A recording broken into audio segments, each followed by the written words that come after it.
Alors bonjour Vanessa, on est très contente de clôturer notre événement Dreamcatcher, l'event L'audace d'entreprendre autrement. Nous accueillons donc Vanessa V qui va avoir comme thématique aujourd'hui les 5 erreurs les plus communes juridiquement quand on se lance. Et ça nous intéresse particulièrement parce que Dieu seul sait que lorsqu'on commence à entreprendre, on n'a pas toutes les clés en main et que ce sont des erreurs qui pourraient coûter très cher. Pour faire une petite présentation de notre dernière invitée de la journée et de cet événement, Vanessa est la fondatrice de VLaw, une plateforme de formation en droit privé. Docteur en droit, son domaine d'expertise s'étend du droit des sociétés au droit comparé en passant par le droit du travail et le droit civil. Elle accompagne aussi bien les étudiants et les jeunes diplômés que des cabinets ou professionnels déjà établis voulant renforcer leur expertise sur un domaine précis. VLaw se donne pour mission d'accompagner la montée en compétences des talents juridiques et en ajustant ses conseils à leur contexte professionnel. Et c'est à partir de cette expertise que Vanessa vient mettre en garde contre les erreurs les plus courantes qu'elle rencontre lors des lancements d'activités. Donc, Vanessa, c'est donc l'occasion pour nous, et pour ceux qui ne te connaissent pas encore, de faire connaissance avec toi. Est-ce que tu peux nous raconter en quelques mots ton parcours? Alors déjà, bonjour à tout le monde, bonjour Stéphane. Merci pour cette invitation, hein. C'est la première fois que je participe à l'événement. Alors donc mon parcours est assez simple. J'ai commencé en cabinet, après en entreprise, et après j'ai voulu me consacrer donc à la formation. Pourquoi à la formation? Parce que alors, en cabinet, je me rendais compte que déjà j'avais fait pas mal de tours, hein, après un certain nombre d'années, et je me rendais compte que j'avais envie d'aider des personnes qui n'avaient pas nécessairement l'accès facile au droit, notamment les petits entrepreneurs qui n'ont pas les moyens de payer des honoraires faramineux à des cabinets d'avocats. Et voilà, donc je me suis dit, mais comment les aider et comment donc finalement proposer un accompagnement plus accessible en droit. Et c'est pour ça donc que j'ai commencé par la formation, en formant d'abord des juristes et ensuite dont des non-juristes, des entrepreneurs également, donc pour justement démystifier un peu hein, le droit qui est souvent justement mystifié par les entrepreneurs. Et donc, ça a commencé j'ai créé en même temps donc, le centre de formation Vailo et également une association, la Clinique des entrepreneurs, donc pour aider Ah, spécifiquement. Tu m'entends? ah, ça y est, c'est revenu. Ah, c'est moi qui ai une connexion instable. D'accord. Excuse-moi. Du coup, j'ai loupé une partie de ce que tu disais. Donc, justement, pour démystifier le droit pour les non-juristes. Pour les non-juristes. Et alors, je pense que tu as à nouveau un problème de connexion. Oui, mais par contre, cette fois, je t'entends. Ah, bon, ok, tant mieux alors. Et voilà, et donc c'est pour ça que donc à côté donc ou en tout cas qui fait partie du centre donc de formation Vailo, j'ai également donc cette formation spécifique pour les entrepreneurs et un accompagnement dans le cadre d'une association, la Clinique des entrepreneurs.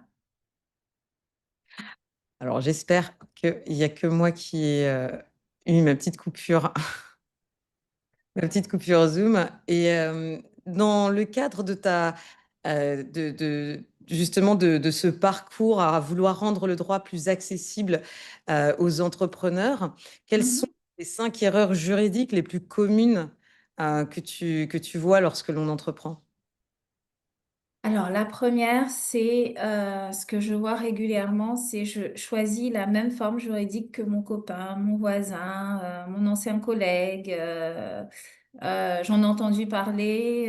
Je pense que c'est la même chose qu'il faudrait que je fasse. Donc ça, c'est vraiment la première chose. C'est le choix de la forme de son entreprise, de la forme juridique. Ce n'est pas celle du copain. Voilà. Donc, mais en général, c'est ce que je vois. C'est vraiment la première erreur. La deuxième, c'est de dire que Justement parce que je m'associe avec un proche, alors tout peut s'appuyer sur la confiance. Il n'y a rien à organiser, c'est bon, on peut y aller, on signe aucun papier, on s'appuie sur la confiance et on y va comme ça. Le plus important, c'est de démarrer le plus tôt possible, hein, parce que bon, très souvent à ce moment-là, on est dans l'euphorie du démarrage. Donc ça, c'est la deuxième. La troisième, c'est et ça, je le vois de plus en plus avec justement, entre guillemets, l'accès facile à l'information sur Internet et maintenant avec ChatGPT, c'est encore plus amplifié. C'est de dire, ah oui, mais si je crée une entreprise, forcément, je suis protégée personnellement, mon patrimoine est protégé personnellement. Ah oui, mais il y a entreprise et entreprise, quoi. Donc, toutes les entreprises ne protègent pas votre patrimoine. Et en plus de ça, même quand vous choisissez une société qui est censée protéger, c'est pas à 100%. Ouais. Donc, hein. Donc ça, c'est vraiment l'une des erreurs également que je vois régulièrement. En numéro 4, je mettrais le RGPD, le règlement donc, général de la protection des données personnelles.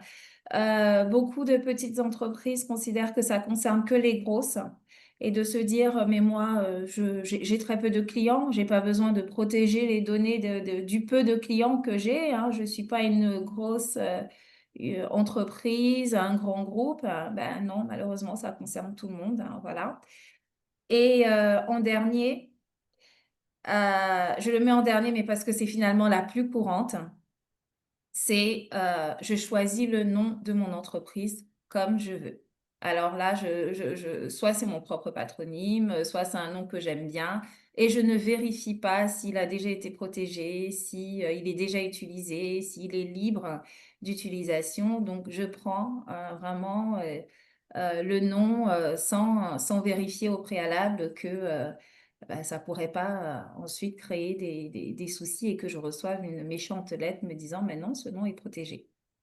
Et dommage, faut refaire tout le marketing, refaire ton site Exactement, internet et ta. il faut Ah tout non, faut changer, il faut la partie où ça republier coûte les cher. flyers, voilà, et ça coûte extrêmement cher, exactement.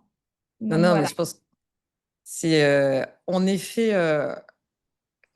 J'aime beaucoup les 5 erreurs que tu pointes et parce que je pense qu'en plus de ça, on peut très facilement, enfin très facilement, en tout cas, on va pouvoir voir dans le cadre de notre échange, dans quelle mesure est-ce que ça, justement, ça peut coûter cher et que c'est essentiel de s'arrêter dessus, d'être accompagné et justement un petit peu de le faire, de le faire sérieusement parce que c'est pas anodin.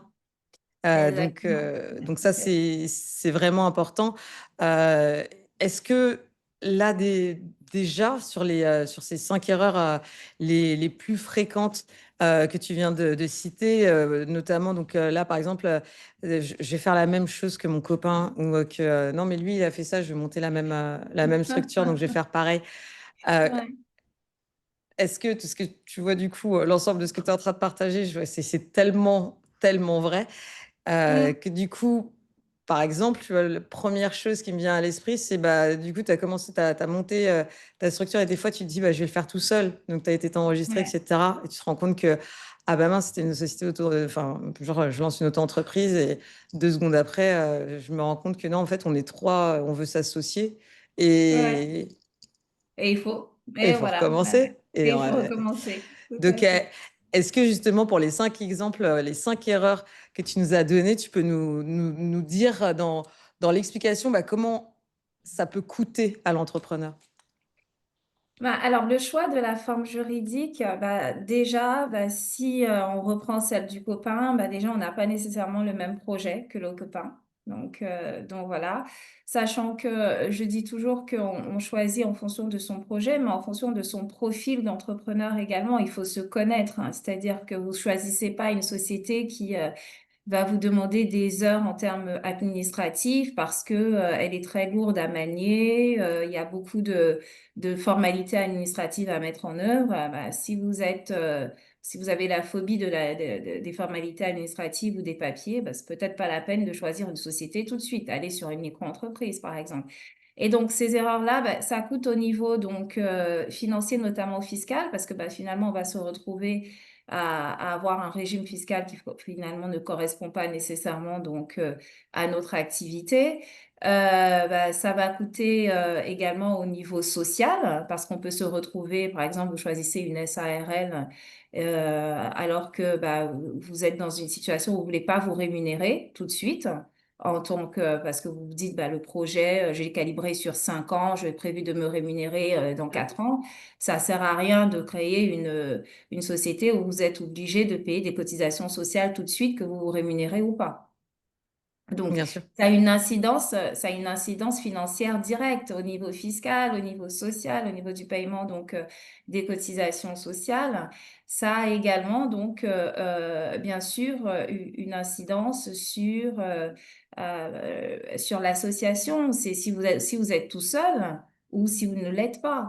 L'exemple que tu prenais tout à l'heure, c'est bah, si je suis toute seule, bah, je j'ai peut-être pas besoin de créer une forme juridique ou de choisir une forme juridique qui va être lourde à manier donc tout de suite. Peut-être qu'il faudrait plutôt aller sur une forme beaucoup plus souple, beaucoup plus simplifiée. Et si on est trois, je peux pas être en micro-entreprise à trois, tout simplement. C'est une société. Donc, et ça, bah, le fait de choisir, de faire le mauvais choix, bah, ça signifie qu'il faut ensuite tout modifier et il faut savoir que les modifications coûtent plus cher que les frais de création, hein. C'est ça. Par exemple, ces statuts, si on choisit donc la forme juridique qui ne correspond pas à son projet, bah, ça coûte plus cher que d'avoir créé la société. Donc ça, tu vois, Donc, par exemple, je pense que c'est très intéressant de voir concrètement à quoi ça ressemble. Le deuxième, c'était quand je m'associe avec un proche et que je fais confiance. Et, en fait, c'est le fait, après, c'est même pas que avec un proche, c'est de faire, le fait de faire des associations ouais, sans prévoir le cadre, sans contrat, un peu à cappella. En termes de... Là, en termes de coûts, enfin, on peut aller bah, très loin jusqu'au procès et, exactement. et donc là, Ouais. par exemple, dans ce cadre-là, est-ce que justement, est-ce que tu peux nous dire, même question, qu'est-ce que ça peut représenter, quelles peuvent en être les conséquences? Ah bah, alors, les conséquences sur le fait de s'associer, du moins sans cadre, hein, mais c'est tout ce qu'on peut se retrouver avec un blocage hein, au sein du fonctionnement de la société, bah, qui va entraîner ensuite un blocage parce que bah, les associés ne s'entendent pas, hein, une mésentente, une mauvaise organisation, qui peut ensuite entraîner bien sûr un procès, des procédures donc judiciaires, une activité qui s'arrête tout simplement. Bah, la société, bah, s'il y a un blocage, l'activité s'arrête. On se retrouve avec des procédures judiciaires qui sont non seulement coûteuses financièrement, mais il faut pas oublier qu'elles sont également coûteuses psychologiquement, émotionnellement.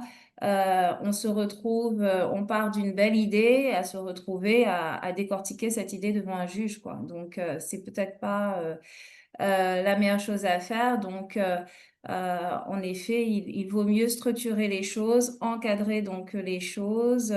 Bah, il y a des outils hein, qui peuvent permettre de le faire. Peut-être on va en reparler tout à l'heure. Hein, donc, justement, des solutions. Mais voilà. Donc, l'idée, c'est vraiment d'éviter de se retrouver à fermer une société à renoncer à un projet parce que on n'a pas pris les précautions qu'il fallait en termes d'organisation de son association. Oui, complètement. Et du coup, pour un petit peu avancer sur les mythes et les réalités juridiques de l'entrepreneuriat, euh, est-ce, pourquoi est-ce que pour toi, les fondations juridiques sont souvent négligées au moment où on lance une activité? Par rapport à ton expérience, est-ce que tu as pu voir? Bah, la première chose en général, c'est qu'on se dit que le droit, c'est trop cher, que de faire appel à un juriste, à un avocat, c'est trop cher et qu'il n'y a pas d'alternative ou de solution. Alors que c'est vrai qu'aujourd'hui, avec Internet, il y a des solutions qui sont proposées. Mais bon, j'ai évoqué les risques que ça peut comporter donc tout à l'heure. Mais voilà, donc la première chose, je pense que le frein, c'est le frein financier, de se dire que ça coûte trop cher. Le deuxième frein, c'est tout simplement de se dire que quand on lance son activité, on veut tout de suite du moins, la première chose que les entrepreneurs se disent en lançant, c'est il faut que je trouve des clients. Il faut que l'activité, elle démarre. Mais le juridique, c'est on verra plus tard. On verra plus tard, c'est pas le plus important. Je vais réorganiser les choses plus tard. Le plus important, c'est de gagner de l'argent, d'avoir des clients, voilà. Donc ça fait que bah, on démarre sans prendre des précautions. Et je prendrai un exemple concret qui pourtant ne demande pas nécessairement beaucoup d'argent, mais c'est vous avez une création, je sais pas, vous lancez une marque de vêtements. Et vous avez vos modèles vous envoyez les modèles à la manufacture sans vérifier ou sans prendre la précaution de faire signer un engagement de confidentialité. Donc vos modèles, vous les donnez en fait.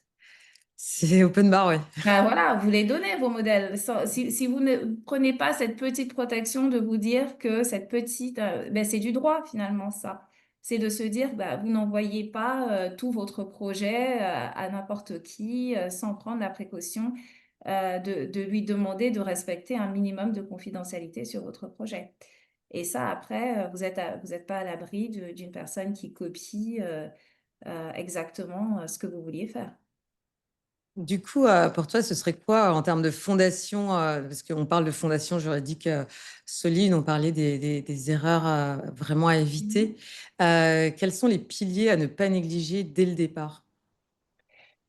Alors, le premier, c'est le choix de la forme juridique, hein. Je le disais tout à l'heure, vraiment ne pas choisir au hasard entre les différentes formes de société, vraiment vérifier. Je sais que moi, j'ai mis par exemple en place un mécanisme que j'appelle de mix entrepreneurial, hein, où l'idée est justement d'accompagner pour choisir au mieux, en tout cas, la forme qui correspond.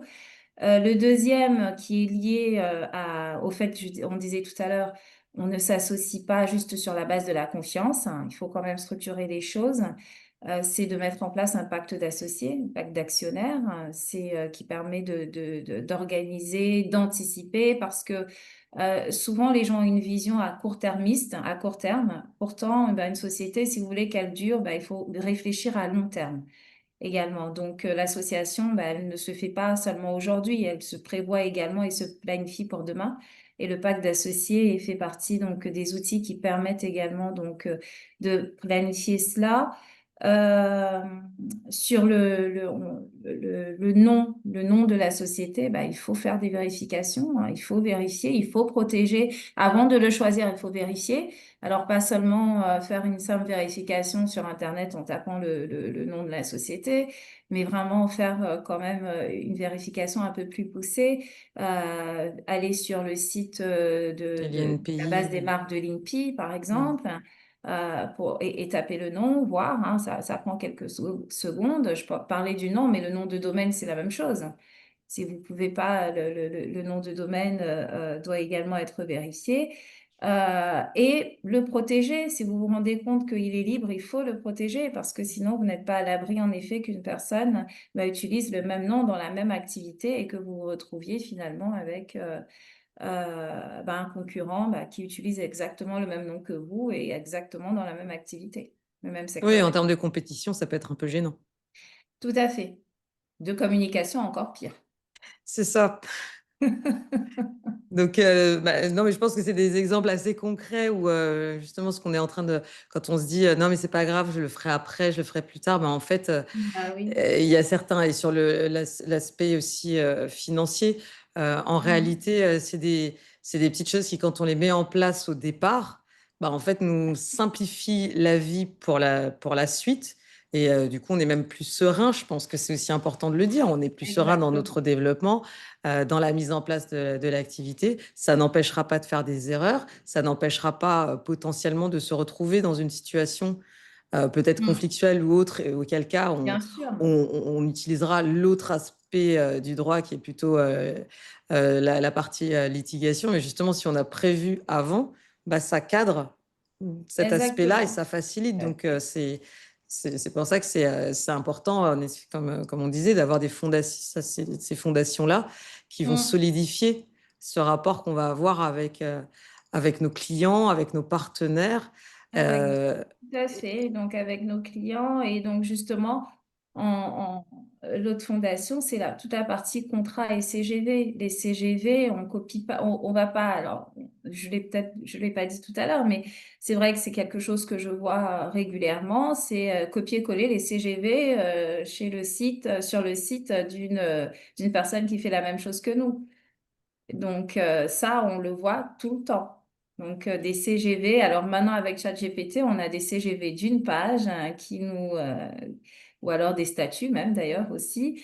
Donc voilà, mais je prenais un exemple bête la dernière fois en formation avec des entrepreneurs et je leur disais, bah, écoutez, vous prenez les CGV d'une entreprise copier-coller. Et cette entreprise prévoit une politique de retour parce qu'elle vend, je ne sais pas, des t-shirts. Une politique de retour sur 3 jours. Et vous vendez des sous-vêtements. Est-ce que vous prévoyez la même politique de retour? Est-ce que ça a du sens? Voilà. Donc, Même tu vends des maisons, imagine. ben voilà, donc le copier-coller a ses limites, quoi. Donc voilà, vraiment, il faut en effet, les contrats, les CGV, c'est également une fondation. Le premier contrat avec votre client, ben, il faut pas vous louper. Déjà, c'est l'image de votre entreprise également, hein, c'est la crédibilité. Donc, des CGV mal rédigés, un contrat mal rédigé, ben, vous perdez déjà l'image de votre entreprise également. Est atteinte si ce n'est pas structuré d'une certaine manière. Alors du coup, comment, pour toi, est-ce qu'un entrepreneur peut s'assurer qu'il est bien protégé, sans être juriste lui-même? Alors, bah déjà, en ayant au moins, déjà, la première chose, c'est déjà en démystifiant le droit, en se disant, j'ai besoin d'un accompagnement en droit. Donc déjà, c'est la première chose, de se dire, le droit, c'est pas que pour les grandes entreprises, c'est pas pour les autres uniquement. C'est vraiment important de prendre des précautions et de s'informer et de trouver des solutions pour être accompagné. Parce que le fait de dire je remets à plus tard, bah, c'est en fait, plus on attend, plus ça peut créer des problèmes qui vont donc justement être coûteuses ou entraîner donc des conséquences beaucoup plus graves. Mmh. Donc pour moi, c'est vraiment la première chose. C'est déjà de se mettre ça dans la tête, de se dire que j'ai besoin de mettre vraiment au top de ma liste quand je crée mon entreprise, de structurer au mieux, d'avoir les meilleures fondations possibles. Ben déjà pour commencer sereinement, tout simplement, Ouais. son activité. Non, complètement et du coup, on a déjà, justement parlé des erreurs les plus courantes et des petits, des éléments qui pouvaient découler, de cela. Est-ce que du coup, on avait commencé à évoquer, les outils ou des petits tips, concrets, qu'on peut peut-être mettre en place pour éviter ces erreurs courantes? Qu'est-ce qui fait qu'à un moment donné, parce que tu sais, tu as toujours ce principe de on ne sait pas ce qu'on ne sait pas et le droit, c'est quand même assez, spécifique, aussi et quand on commence l'entrepreneuriat, on n'a pas toutes les clés. Mhm. Hem Est-ce que, tu aurais, par exemple, des petits points d'alerte, Alors, des petits trucs? qu'il faudrait avoir. Alors, ben, les petits trucs qu'il faudrait avoir. Donc, bon, comme j'ai dit déjà, avoir ce déclic-là de se dire, bon, voilà, il faut déjà le mettre, en être conscient. Déjà, en être conscient. La seconde chose, du moins en termes de déclic, c'est de se dire qu'on ne signe pas, ou en tout cas, on ne s'engage pas verbalement. Il faut un écrit, un contrat écrit, toujours, hein. D'accord? Donc, c'est vraiment déjà d'avoir ça à l'esprit, de se dire que le contrat verbal, oublié, hein, d'accord? Vraiment, toujours le formaliser, formaliser par écrit, quoi qu'il arrive. On oublie donc le verbal, on oublie la relation qu'on peut avoir avec la personne. Voilà, donc on part, on formalise tout par écrit. Le deuxième, c'est alors, mis à part l'écrit, c'est de se poser les questions, donc de se poser les bonnes questions, en tout cas avant de prendre une décision. quand je dis de se poser les bonnes questions, de toujours se dire, mais est-ce que la décision que je vais prendre là pour mon entreprise, est-ce qu'elle n'aurait pas un impact juridique? Est-ce qu'il n'y aurait pas des conséquences par rapport à ça? Donc, vraiment ne pas hésiter à se poser des questions. Donc, et comme je disais, ne pas foncer la tête la première hein, à chaque fois, mais vraiment se poser les questions. Donc, j'ai dit oublier le verbal. Ça, je l'ai dit. Et voilà, en termes de réflexe, et quand on signe un contrat, voilà, parce que très souvent, les entrepreneurs qui démarrent, bah, ils sont souvent sur je suis trop content de recevoir mon premier contrat, souvent avec des plateformes d'ailleurs aujourd'hui, et puis ils ne relisent pas. Relisez le contrat, vraiment, même si vous n'êtes pas des juristes, il y a forcément des choses qui vont attirer votre attention. Donc, relisez-les. Si vous avez la possibilité de les faire relire par des juristes, c'est encore mieux. Mais relisez les contrats, ne signez pas. Parce que je suis trop contente d'avoir mon premier contrat, je signe la tête la première. Relisez-les parce que voilà, vous pouvez avoir de mauvaises surprises en lisant le contrat, surtout les petites lignes qui passent inaperçues. Ouais, ouais, surtout les petites lignes. Et ça revient un petit peu à ce que tu disais pour les CGV et les copier-coller, parce qu'il y a aussi beaucoup de copier-coller de contrats. J'avais Ouais, signé ce contrat-là avec telle boîte. Du coup, bah, je reprends le même contrat que je vais utiliser avec cette autre boîte, exactement. mais c'est pas le Mm, même type de contrat. Il y en a, on faisait de la distribution, l'autre, on fait de la représentation. L'autre, ça va être mm, peut-être de la licence. Enfin, justement, tout à fait. tous ces aspects où il faut en effet relire, parce que ce sont les règles qui vont s'appliquer à soi en tant Mm, qu'entrepreneur, en tant qu'entreprise. Et de l'autre côté, je rebondis dessus parce que tu l'as mentionné et que je trouve que sur les contrats, c'est la même chose qu'on voit, que ce soit même pareil pour les NDA ou les contrats de confidentialité où mhm. j'avais ce contrat-là avec un tel, je le reprends, je copie-colle Oui, avec un tel et je prends et je tout à recopie. fait. Mm, Et des fois, il y en a qui ont besoin d'être un petit peu plus costaud parce que c'est c'est pas pas la du même tout chose la qu'on même chose. couvre. Bah, Donc, tout euh, à donc, fait. donc là, ce que tu es en train de dire et relire, Mm, c'est important parce que du coup, ça permet déjà de voir que non, mais en fait, c'est marrant, c'était pas tout à fait de ça dont on parlait la dernière fois.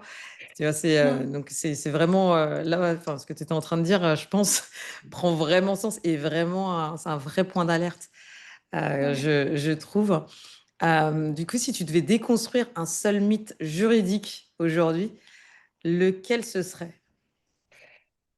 Alors, déconstruire, bah, je dirais, c'est celui de je remets ça à plus tard. Je remets le droit à plus tard. Vraiment, ne le faites pas.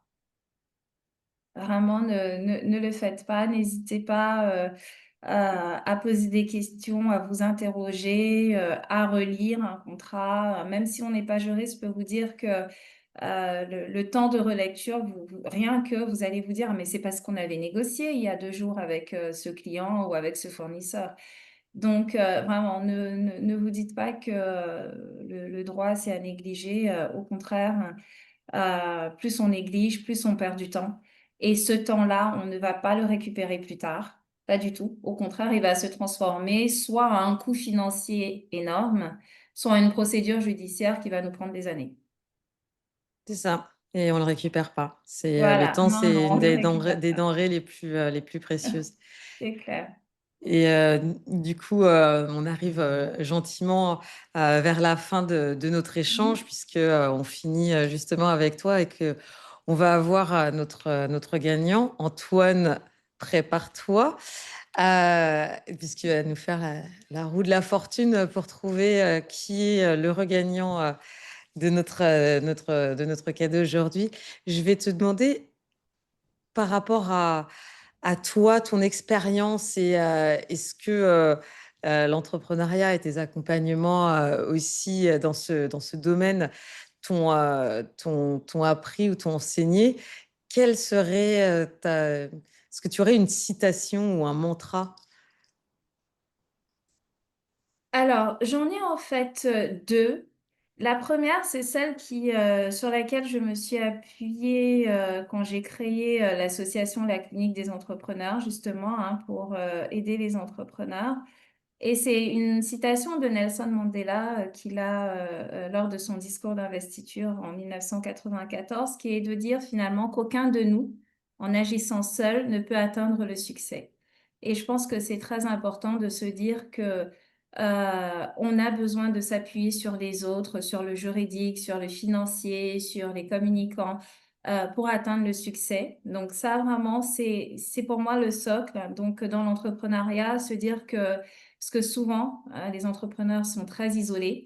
Donc, on a besoin de trouver de l'accompagnement pour se développer. Donc, ça, c'est vraiment, on va dire, la citation générale de base et celle que je mettrais sur le juridique particulièrement. C'est de dire que le droit n'est pas une contrainte, c'est plutôt une force invisible qui vous protège, qui protège votre entreprise et vous propulse et vous permet de vous développer. J'aime beaucoup celle-là. Le droit est une force invisible qui vous protège. Je pense que ça va être Qui vous protège et vous et qui vous propulse permet et vous et propulse vous pour vous permet de vous permettre de vous développer. développer. Mm. Donc, je pense que ce sera la pépite de ton intervention. Et, euh, et du coup, si alors, en fait, j'allais dire s'il y a un dernier mot que tu voudrais partager, s'il y avait une chose que tu souhaiterais que les personnes qui nous écoutent aujourd'hui ou en replay d'ailleurs se souviennent dans le cadre de ton intervention, ce serait quoi? Alors, la chose dont il faut se souvenir, c'est vraiment protéger votre projet, protéger votre entreprise. Un projet, c'est pour tout entrepreneur, le projet, c'est un bébé. C'est son bébé, c'est ce à quoi on tient, où on a passé des heures à travailler dessus. Donc, ne perdez pas ces heures-là sans prendre donc des précautions au préalable. Et ces précautions-là, en effet, elles s'appuient sur le juridique, sur le droit. Et donc, c'est important de vous appuyer, de vous faire accompagner. Il y a des solutions, hein. Je parlais de la clinique des entrepreneurs tout à l'heure, où justement, nous, on a mis en place différents modes d'accompagnement pour aider les entrepreneurs, quel que soit leur budget. Alors, moi, je connais pas un entrepreneur qui a frappé à la porte de la clinique et qui n'a pas trouvé une solution qui pourrait correspondre. L'idée, justement, c'est de se dire que vous avez besoin non pas seulement de gérer votre entreprise, parce qu'on voit toujours la gestion, la création, mais de la protéger. Une entreprise, ça se protège. Et le meilleur outil que vous avez pour la protéger et pour la développer, hein, bien sûr, c'est de vous appuyer sur le droit. Eh ben, ça a l'avantage d'être clair et d'être posé. Je sais pas s'il n'y a pas une autre pépite qui vient de sortir, dis-moi. Donc, je tiens à préciser que justement, dans le cadre de cet événement, vous pouvez retrouver dans la page web que nous avons présentée le petit panier garni de nos experts. Vous allez trouver notamment justement un petit... déjà le lien vers la clinique des entrepreneurs, donc ce qui est important. Ou, du coup, si vous avez des questions à poser, n'hésitez pas également à contacter la clinique des entrepreneurs et Vanessa, notamment euh, que ce soit par le biais de LinkedIn ou des réseaux sociaux on a partagé les liens également. Par ailleurs, donc, il y a une réduction qui est proposée pour ceux qui souhaitent justement utiliser ces services-là. Donc vraiment pour tout ce qu'on vient d'échanger, en tout cas, j'attire vraiment votre attention sur justement, on finit avec la partie, l'aspect juridique et l'importance de la protection de ce qu'on fait, de ce qu'on crée. Et ça, je pense que que c'est important à entendre, notamment dans un sommet pour entrepreneurs. Donc, Vanessa, merci beaucoup pour ton temps. Merci beaucoup pour ton partage. Merci à toi également. C'était un plaisir et j'espère en effet que j'ai au moins sensibilisé, hein, peut-être pas, mais au moins sensibilisé à cette problématique, ou en tout cas à ces enjeux du droit dans le cadre de l'entrepreneuriat.